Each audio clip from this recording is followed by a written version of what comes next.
Olá, meus amigos, olá, minhas amigas. Estamos aqui reunidos para mais um estudo da obra Palavras de Vida Eterna. Desde já nós rogamos ao nosso Mestre querido, aos nossos amigos espirituais, que nos possam amparar neste momento e que a gente possa trazer a mensagem da forma que possa mais tocar os corações, da maneira que possa ter utilidade para aqueles que forem assistir a este vídeo. Então, hoje nós vamos tratar do capítulo de número 37, Reparemos nossas mãos. Reparemos nossas mãos. Mateus vai trazer, ou melhor, Emmanuel vai trazer as suas explicações, as suas orientações a partir de um trecho que está em Mateus, capítulo 8, versículo 3, que nós buscamos lá na tradução do Haroldo Dutra, a sua perícope completa. Cura de um leproso, é como está o título. Só a título de curiosidade, né?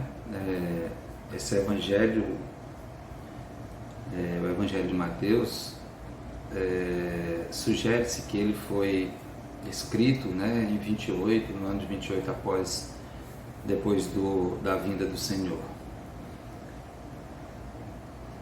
Então, cura de um leproso, o que é que ele traz aqui para a gente? Depois que desceu do monte, muitas turbas o seguiram. Eis que um leproso, aproximando-se, o reverencia, dizendo: Senhor, se quiseres, pode purificar-me. Estendendo a mão, tocou-lhe, dizendo: Quero, seja purificado. Imediatamente sua lepra foi purificada. Diz-lhe Jesus: Olha, não digas a ninguém, mas vai mostrar-te ao sacerdote e apresenta a oferta que Moisés ordenou em testemunho para eles. Aqui a gente, no versículo 3, trata desse instrumento que nós temos, que são as nossas mãos, né? Mãos que têm uma infinitude de possibilidades, né? Através delas nós podemos fazer muitas coisas, tanto para o bem quanto também para coisas não muito boas, né? Ou, se quiser, também tanto para o bem quanto para o mal. Uma relação aí maniqueísta, mas não é isso que a gente quer tratar, né? É apenas demonstrar que as mãos, elas têm diversas utilidades e que a gente saiba tirar proveito do melhor que elas possam fazer. É interessante no versículo 4 que Jesus diz para o leproso, para ele não dizer a ninguém que foi curado, né? Mas que fosse se apresentar ao sacerdote e oferecer, entregar a oferta prescrita por Moisés. O que seria isso, né? Aquele período na Galileia, todas as pessoas que eram acometidas por doenças, como a lepra, por exemplo, ou tivesse problemas psíquicos, psicológicos, né, problemas mentais, eram considerados pela família, eles tinham que necessariamente informar aos sacerdotes que aquela pessoa estava nessa condição, e aí, a partir disso, eles eram dados como mortos, eram retirados do livro da vida. E esse livro da vida correspondia ao que hoje, né, nós temos como o registro civil, como a certidão de nascimento, melhor dizendo. E como aquele leproso foi curado pelo Cristo, significa que ele voltou à vida, né? Que ele poderia frequentar os diversos ambientes, poderia se dirigir para diversos lugares sem que fosse enxotado dali por ocasião da doença que ele já não mais a tinha, né? Já havia sido curado pelo mestre.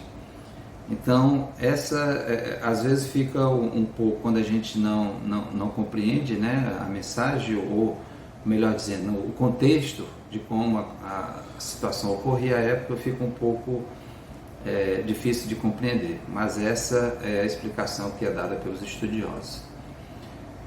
Então, pensando nisso, eu lembrei de uma música que o Alan Filho, acho que ele é lá do Rio de Janeiro, que ele toca, intitulada Mãos, que eu queria trazer aqui para vocês os versos dela, que é belíssima a mensagem. E eu até recomendo, quem quiser depois procura lá no YouTube, Mãos, Alan Filho.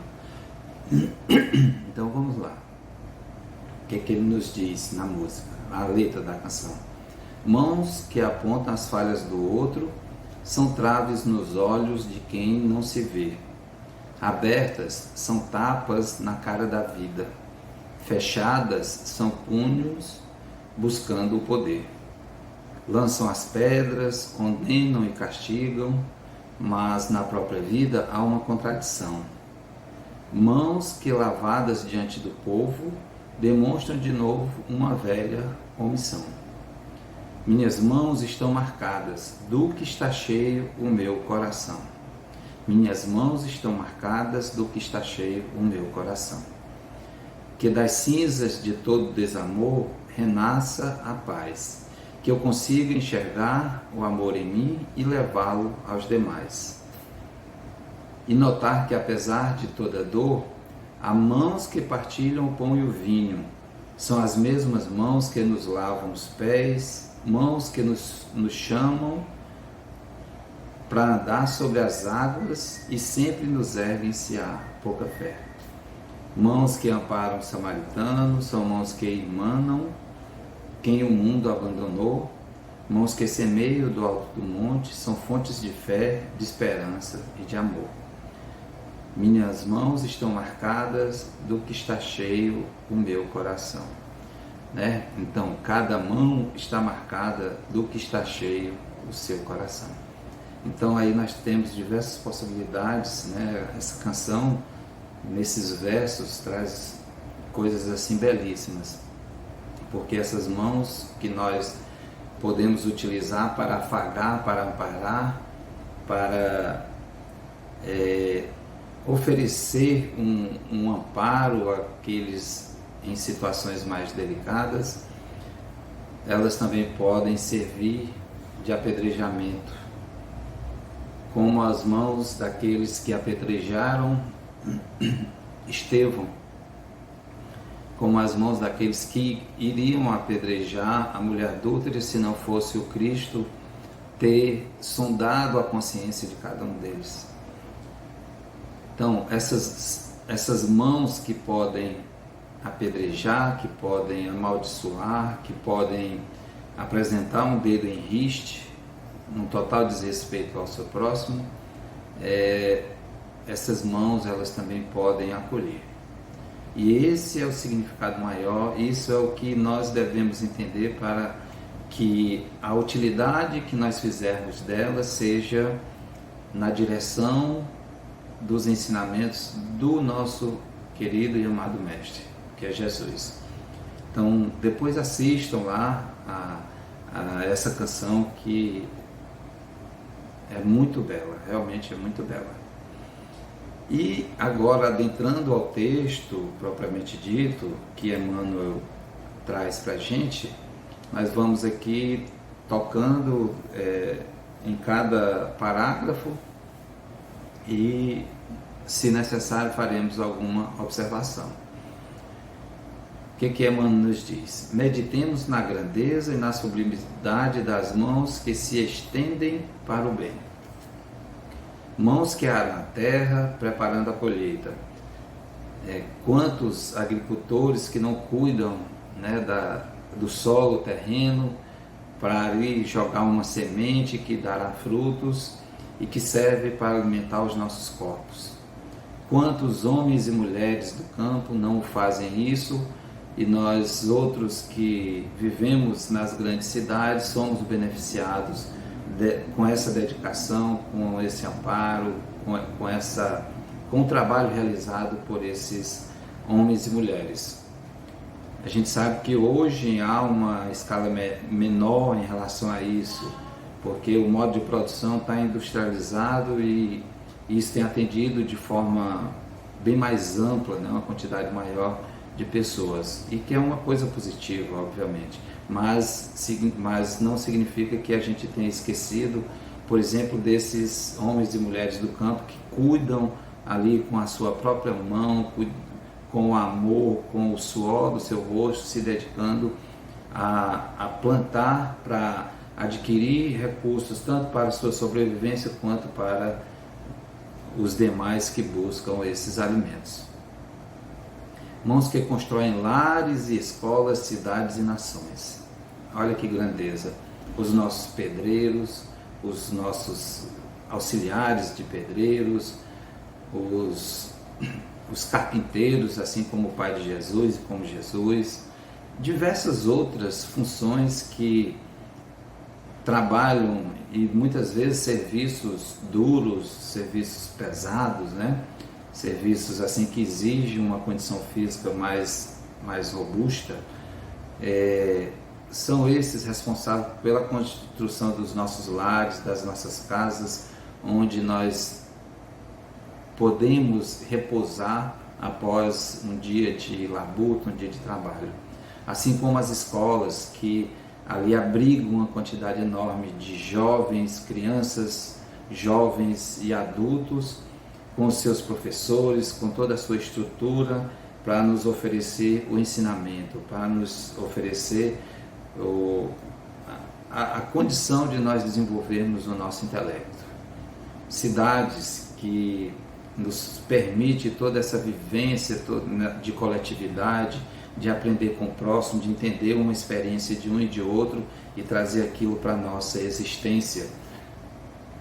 E as nações, onde a gente sabe que cada nação tem sua missão no plano terreno.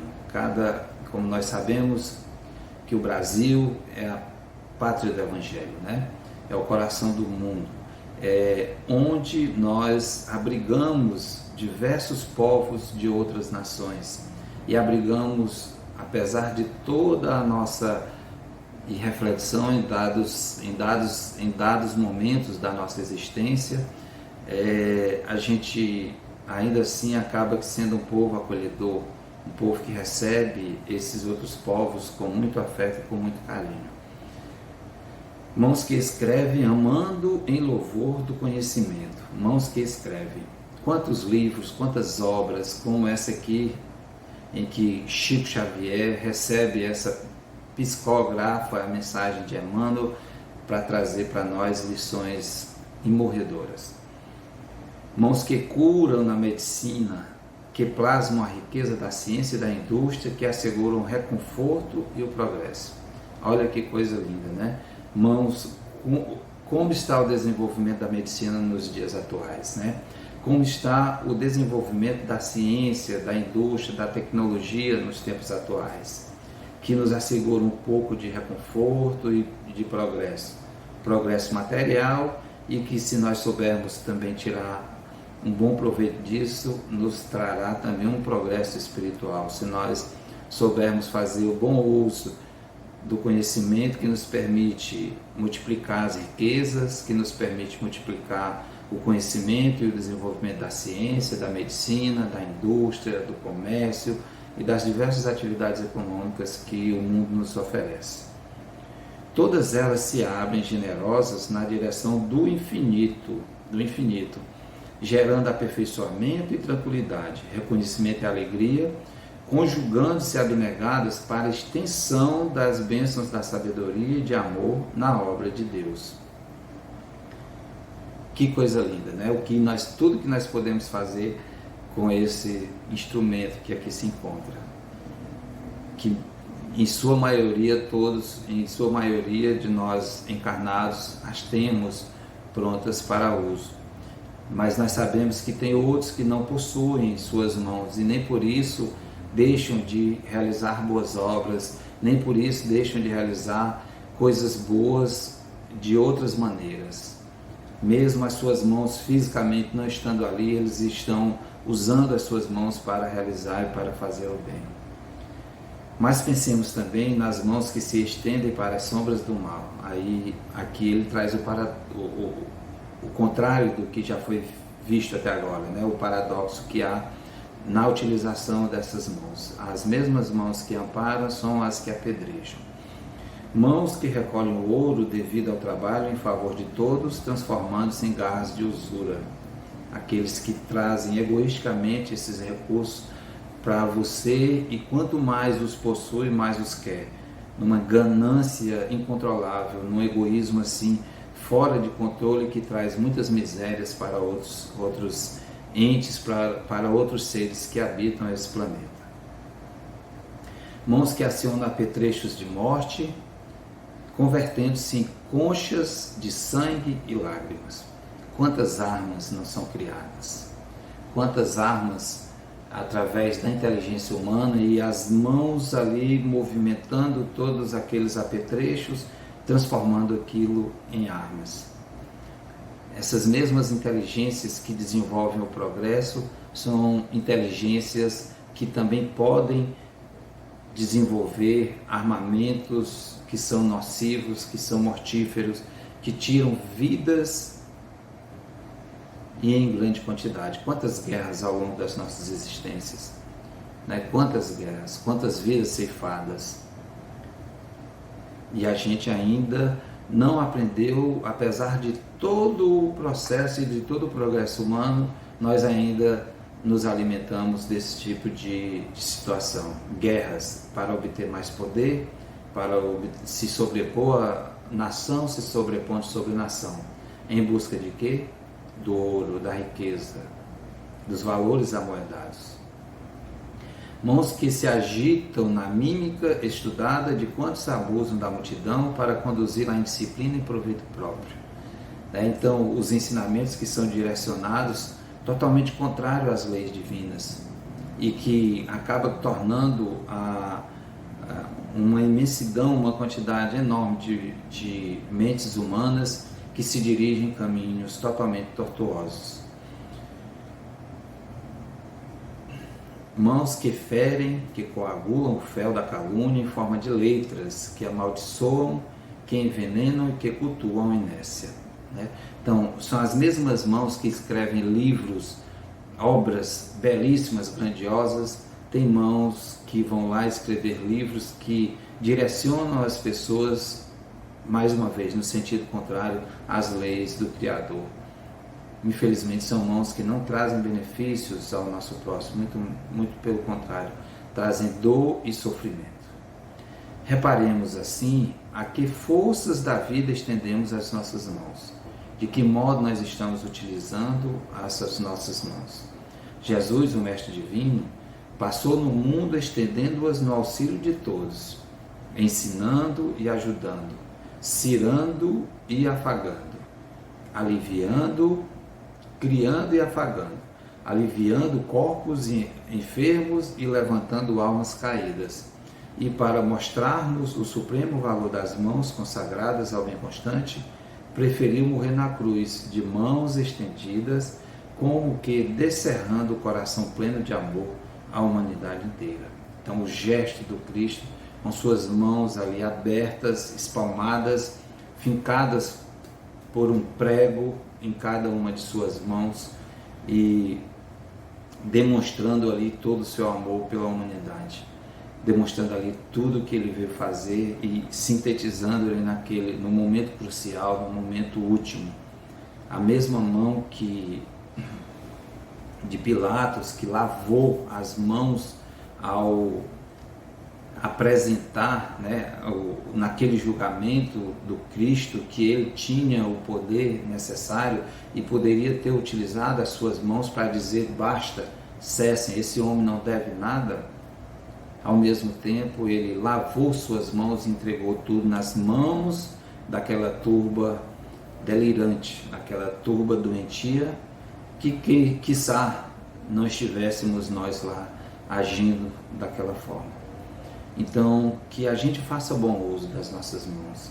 Nós temos 1001 utilidades para o bem, para utilizarmos esses dois instrumentos, esse par de instrumentos que são nossas mãos.